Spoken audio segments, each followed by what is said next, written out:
The Rydells in 3E don't like me. They basically think that I'm a problem. Whenever I'm on the elevator with them, they glare at me, looking me up and down the whole ride. And sometimes I think I should just take the stairs because honestly, I don't need them judging me, making me feel like my ass is huge or that I'm a piece of trash. And I'm not even allowed to go into the elevator with the Simons anymore. I wouldn't want to anyway. They live on the 7th floor and I couldn't stand being in a small space with them for that long. They look at me and they stare and they do everything. And they always make me think that I am in the wrong. The lawyers say that as long as he doesn't come near me or doesn't work in the building anymore, then it should all be fine. It's not fine, though, and I have to deal with my neighbors and their stupid assumptions. No, I'm not an immature 16-year-old who freaked out when his hand accidentally grazed me.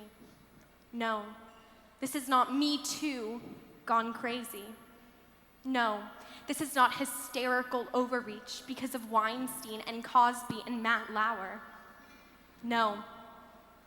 See, what they don't know is that for months leading up to it, when I'd come home from school or rehearsal or babysitting, he'd give me the mail and tell me how beautiful I was becoming, how I was growing up.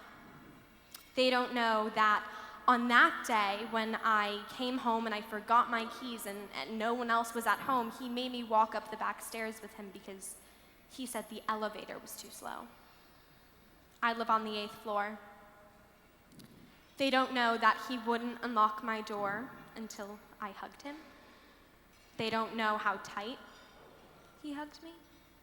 They don't know that I tried to run into my apartment, and they don't know that he grabbed me and pulled me into him and grabbed my breasts and said, "I want a piece of this."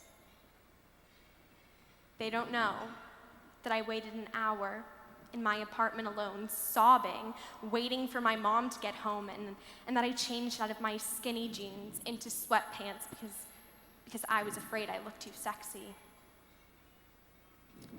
They don't know that I haven't worn the clothes that I had on that day since because I don't need to carry a reminder of all of this shit around with me. They don't know that because of him, I feel less safe in my own home. He was supposed to be guarding my front door, keeping people just like him from coming in. They don't know that because of them, I feel guilty. They don't know that because of them, I think I'm a slut. They don't know that I was truly just trying to be nice and polite and friendly to my doorman. I wasn't teasing him and I wasn't leading him on or trying to ruin his life.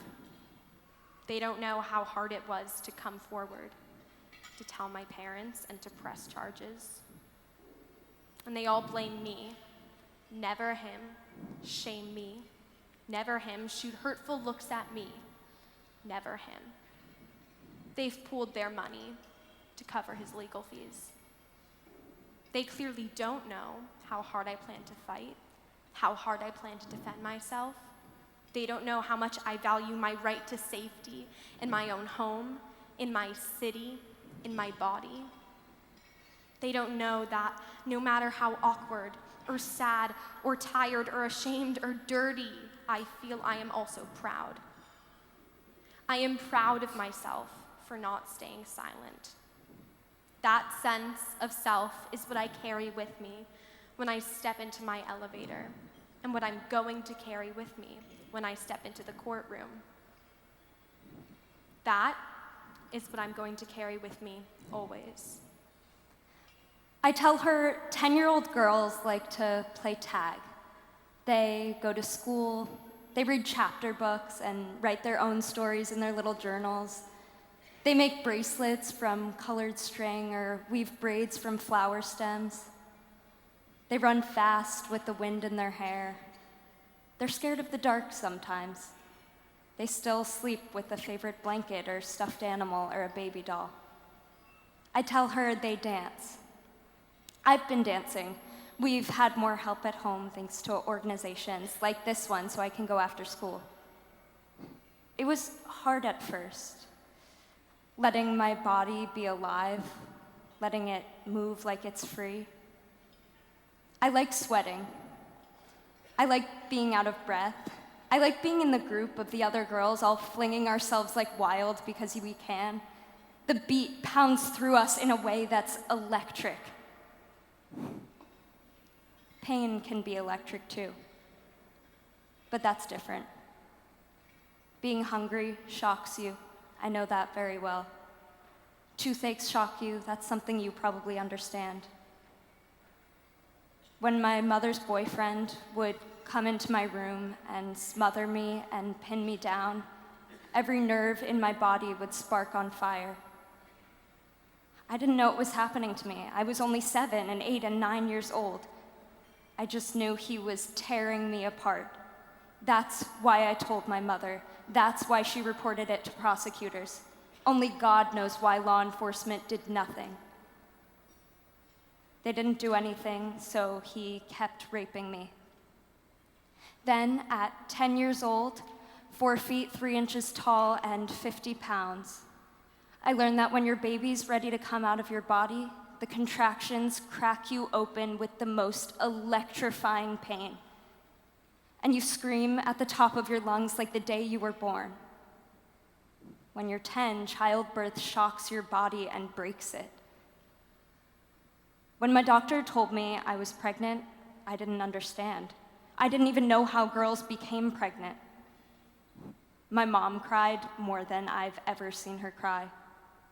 She requested an abortion with the support of my doctor. He said I was far too young and far too small. But in Paraguay, where I'm from, abortion is only ever allowed if the mother's life or the baby's life is at risk. My country didn't believe I was at risk. Instead, they believed my mother and I were a danger to the pregnancy. So they arrested her and put me in an institution where I stayed for a very long time, surrounded by other girls who were 10 and 11 years old. We were scared, all of us, without our own moms to hold us and hug us and guide us. And while our child bellies grew bigger and rounder and our bones and joints ached with the stretching and the weight, the grown-ups used baby dolls to teach us how to clean and change babies. I'll never forget when the man who ran the institution said, with pride and joy in his voice, "The 9-year-old we once had here was extraordinary in how she cared for her baby." When they arrived, some of us lived, some of us didn't. And now our babies need food and clothes and someone always around to watch them. My country does not help with that. Equality Now does. Claddam does, thank God. They're helping me stay in school. They're helping my mom train for jobs so we can make money to take care of my daughter. They're helping to fight the laws in Paraguay to prevent other girls from living what I've lived. I'm graduating middle school soon, but it's been hard. I've had to change schools many times. My teachers and classmates and their parents think I'm disgusting. They think it was my fault I was raped. They think I'm a bad mother. I'm not a bad mother. I'm just a young one. And I didn't choose to become a mother. I was forced to become a mother. And it feels like becoming a mother was punishment for something. Being a girl, being bad, being hurt by someone, I'm not really sure. I've tried to kill myself. My body hurts. My head hurts. It's all too much. But I'm fighting. I'm trying. I'm dancing. I'm living. I'm 14 and my daughter is 4.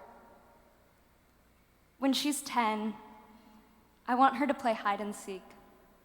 I want to read her stories before bed.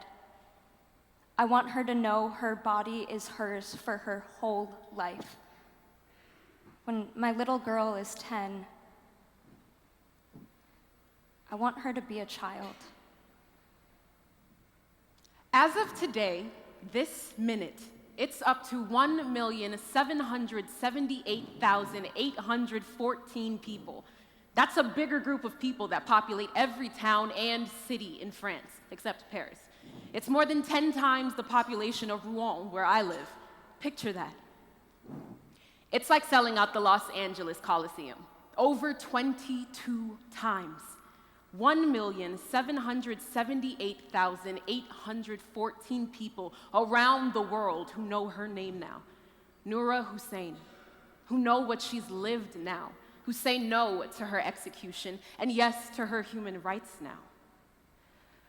I live 4,200 miles away from Doorman, Sudan, where Noura was sentenced to death. I live in a ground floor apartment with my mother and my little sisters and my brother. It's small, but cozy. Curtains with bright pink flowers hang in our living room. I have a bunk bed. My bookshelves are stuffed with books. I'm in high school. I want to be a history or philosophy professor when I grow up. You know, probably like your kid or your niece or your granddaughter, I'm guilty of being on my phone a lot, even when I walk down the sidewalk or around the house.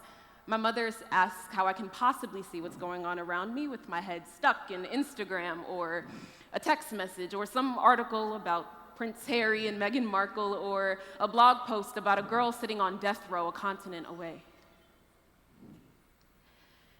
And the answer is, I can't always see exactly where I'm going, but I do have strong intuition and sense of direction. I can usually feel when something's coming my way. Although I had no idea Noura's story would bust through my phone early that ordinary Thursday morning and hit me like a truck. When Noura Hussein was 15, just a year younger than me, her family arranged for her to get married. She said no. She didn't want that for herself, and she ran away to live with her aunt for 3 years.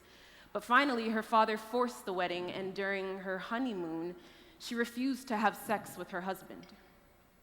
So he raped her, while his brother and 2 of his cousins held her down. And when he tried to rape her again, she stabbed him in self-defense. It was her father who turned her over to the authorities and disowned her. Noura was tried, found guilty of murder, and sentenced to death. I was so emotional, I was shaking. Maybe because she's a teenager and I'm a teenager. Maybe because I know I could face the exact same thing if I had been born in Sudan. Maybe because it's so clear to me that they were trying to silence her, like the world tries to silence so many women and girls. I couldn't go about my regular day. I couldn't stop thinking about Noura. I mean, I didn't know her, I'd never met her, but I kept thinking I can't just sit here and let her die. So I took out my laptop, settled down on my bed, and I got to work. Some people think petitions are pointless, but I think they represent the voice of the public. They say, hey you, I challenge you to attach your name to something. And honestly, like most people my age, I can't vote. And realistically, I can't just get on a plane and go save this girl. I'm not a lawyer, and I don't have superpowers. So this is how I have a say. This is my microphone. It's how I stand with Noura and push her story out there. I shared my petition on Instagram, asked my friends to pass it along, and basically nothing happened. I got really discouraged, so I just went back to posting videos of me and my friends. No, of course I didn't do that. Don't be ridiculous. That is not what girls of my generation do. Instead, I went wild. For weeks, with every moment of free time and every ounce of energy I had, I shared my petition and Noura's experience along with the hashtag Justice for Noura. It went viral.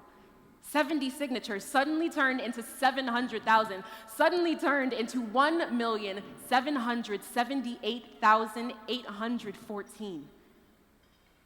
Noura had less than a month left on this earth when I launched my campaign. Today, she's alive, International human rights organizations are helping make her case. The United Nations has called for her release. Noura's nightmare isn't over, but the world is watching now. And I'm a part of that. Just a 16-year-old girl from a small town armed with a laptop and rage. And I did something. I'm proof that you don't have to know someone to save their life. Noura's my sister. Not a sister in the sense that we share the same mother. She's my sister in humanity. My dream is to meet her someday. I think it would be a beautiful moment.